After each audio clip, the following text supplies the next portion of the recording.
एक आवारा बिल्ली को घर लाकर उसके साथ एक मजाक क्या किया कि बेटा, कल तुझे नसबंदी के लिए ले जाऊंगा। अगले ही दिन मेरी फीमेल सीईओ ने बिना वजह मेरा बोनस काट लिया। इतना ही नहीं, वो मुझे ऐसे देख रही थी जैसे मैंने उसकी पुश्तैनी जायदाद हड़प ली हो। एक सुबह जब मैंने ऑफिस के केबिन से आ रही बातें चोरी छिपे सुनी तो मेरे पैरों तले जमीन खिसक गई। बॉस कह रही थी, एक किलर ढूंढो, निशाना ये बेवकूफ कर्मचारी मूंछ को बनाना है। उस गुस्सैल और नखरेबाज बॉस को देखते ही मेरा दिमाग ठनका। इसकी शक्ल तो मेरी उसी नन्ही तिनरगी बिल्ली से मिलती जुलती है। 3 दिन पहले मैं ऑफिस से घर जाने के लिए अपनी कार के पास पहुंचा तो देखा कि पिछले टायर के पास एक बिल्ली दुबकी बैठी है। मेरा तो एनिमल लवर वाला भूत जाग गया।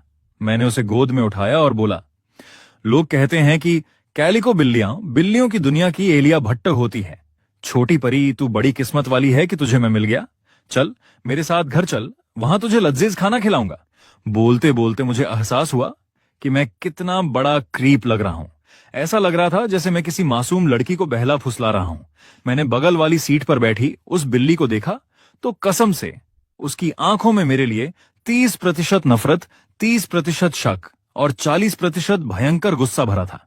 मुझे मजा आने लगा कि बिल्ली है या कोई ड्रामा क्वीन मेरी एक एक बात समझ रही है। चूंकि वो सड़क से आई थी तो मैंने सोचा पहले इसे वैक्सीन लगवा लूं। मैं उसे नीचे के पेट क्लिनिक ले गया।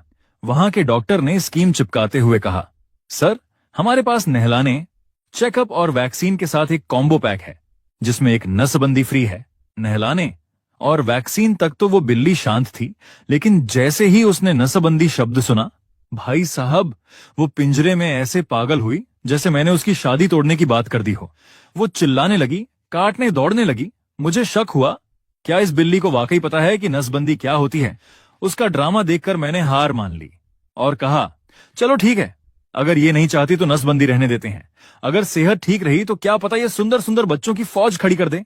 डॉक्टर ने कहा, ठीक है, पहले फॉर्म भर दीजिए और बिल्ली का नाम बताइए। मैंने अपनी जादुई बुद्धि दौड़ाई और नाम लिखा, श्याओमी। मुझे अपनी क्रिएटिविटी पर बड़ा नाज हो रहा था, लेकिन जब मैंने चेकअप के लिए जाती हुई उस बिल्ली को देखा तो उसके चेहरे पर जो धिक्कार वाले भाव थे उन्हें देखकर ऐसा लगा जैसे वो मन ही मन कह रही हो, इतना घटिया नाम रखने के लिए तुझे नरक में भी जगह नहीं मिलेगी। सब कुछ होने के बाद मैंने महंगा वाला प्रीमियम कैट फूड खरीदा और उसे लेकर घर आ गया। मैंने बड़े प्यार से कटोरे में खाना निकाला और उसके सामने रखकर बोला, बेचारी सड़क पर न जाने क्या क्या कचरा खाया होगा, आज पहली बार असली बादामी खाना चख, खा ले मेरी भुक्कड़ बिल्ली। लेकिन वो तिरंगी बिल्ली नन्ही रानी ने उस महंगे कैट फूड को बस हल्का सा सूंघा और ऐसा चेहरा बनाया जैसे उसे कब्ज हो गया हो। उसकी आंखों में साफ लिखा था, ओए चमन, क्या ये इंसानों के खाने लायक भी हैं? तू मुझे ये खिलाएगा? मेरी उम्मीदों भरी शक्ल देखकर उसने एहसान जताते हुए एक दाना चखा और अगले ही पल वाक, उसने सारा बाहर उगल दिया। भाई साहब, बिल्ली है या वाटर गन? उसने तो उल्टी का ऐसा फव्वारा छोड़ा कि वाटर गन भी शर्मा जाए। फिर उसने इंसानों की तरह 2 बार अपना मुंह पोंछा, दुम झटकारी और शान से बालकनी की तरफ चल दी। मैं अपना सिर खुजलाने लगा। अबे तू सड़क छाप आवारा बिल्ली है या किसी महल की राजकुमारी? इतना नखरा, भूखी मर जाएगी क्या? तभी दरवाजे की घंटी बजी। मेरा रोज का रूटीन था ऑफिस से आते ही नीचे वाले रेस्टोरेंट से स्पेशल थाली मंगवाना। डिलीवरी वाले को विदा कर हाथ धोकर मैं जैसे ही खाने की मेज पर पहुंचा, मेरे होश उड़ गए। वो नन्ही रानी तो मुझसे भी 4 कदम आगे निकली।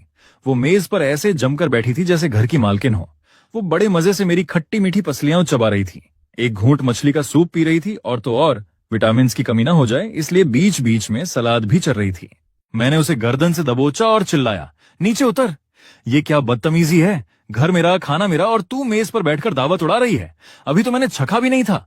वो ऐसे देख रही थी जैसे कह रही हो, थोड़ा सा खा लिया तो इतना क्यों चिल्ला रहा है, कंजूस कहीं का। मैंने अपनी बर्बाद हो चुकी टेबल देखी और रोना आ गया। फिर सोचा, अभी तो इसे वैक्सीन लगी है, सब साफ ही होगा, शायद खाने से कुछ ना हो। भूख इतनी लगी थी कि मैंने नीचे से एक पीस उठाया और खाना शुरू कर दिया। पर मुझे क्या पता था कि वो बिल्ली मुझे देखकर शर्म से लाल हो रही है। वो मुझे ऐसे देख रही थी जैसे हम कोई इनडायरेक्ट किस कर रहे हों। भाई, बिल्ली है या कोई शर्मिली दुल्हन? तभी मेरे दोस्त पांडू का फोन आया। पांडू, ओए डोरीमोन, तेरी किस्मत चमकने वाली है, बड़ी खबर है। अपनी कंपनी की हॉट बॉस लियू रोयान लापता हो गई है। मैं तो उसने मुझे बता के थोड़ी जाना था, मैंने उसे किडनैप नहीं किया भाई। पांडू, अबे गधे, सुन तो, हमारी बॉस आज तक सिंगल है, एकदम सफेद कली। अगर तूने उसे ढूंढ लिया और पटा लिया तो तू सीधा चपरासी से दामाद बन जाएगा। मैं बकवास बंद कर, तू क्यों नहीं ढूंढ लेता? पांडु, भाई मैं जाऊंगा तो बोना और स्नो व्हाइट वाली कहानी लगेगी, तू जाएगा तो हीरो हीरोइन वाली। जा ढूंढ ले। मैंने फोन काट दिया। पागल कहीं का, पैसे कमाने दे, ये फालतू के काम मेरे बस के नहीं। मैं लैपटॉप खोलकर शेयर मार्केट देखने लगा और बुदबुदाया, लगता है रेडमी डैमी के शेयर गिरने वाले हैं, ये पैसा लगाने का सही मौका है। तभी कोने में बैठी बिल्ली ने एक जोरदार और बेइज्जती वाली आवाज निकाली, मुंगेरी लाल के हसीन सपने, रेडमी अभी आसमान छू रहा है, गिरेगा कैसे, बेवकूफ इंसान। कसम से अगर मुझे बिल्ली की भाषा समझ आती तो उस वक्त मेरा ईगो हर्ट हो जाता। अगर तूने ऐसा किया ना तो चड्डी बनियान तक बिक जाएगी तेरी। जैसे ही मैं शेयर खरीदने के लिए कीबोर्ड पर हाथ रखा, उस तिरंगी बिल्ली ने छलांग लगाई और कीबोर्ड पर तांडव शुरू कर दिया। मैंने उसे घूर कर देखा। क्या हुआ, तू मुझे ये करने से रोक रही है? मुझे लगा शायद इस बिल्ली में कोई दैवीय शक्ति है। मैंने उसे किसी एक्सपर्ट की तरह समझाना शुरू किया। देख, रेडमी के शेयर अभी आसमान में हैं। सबको लग रहा है और बढ़ेंगे, पर असल में इनकी लंका लगने वाली है। कंपनी के 2 बड़े डायरेक्टर अंदर ही अंदर खेल कर रहे हैं। उधर बिल्ली, जो असल में बॉस थी, मन ही मन सोच रही थी, ये ऑफिस का फालतू कर्मचारी इतनी अंदर की खबर कहां से लाया? इसके पास तो तगड़े जुगाड़ हैं। पर अगर ये इतना स्मार्ट है तो मेरी कंपनी में क्लर्क बन के गालियां क्यों खा रहा है? खैर, मैंने अपना काम निपटाया और घोड़े बेचकर सो गया। लेकिन हॉल में सोफे पर बैठी उस बिल्ली की आंखें चमक रही थीं।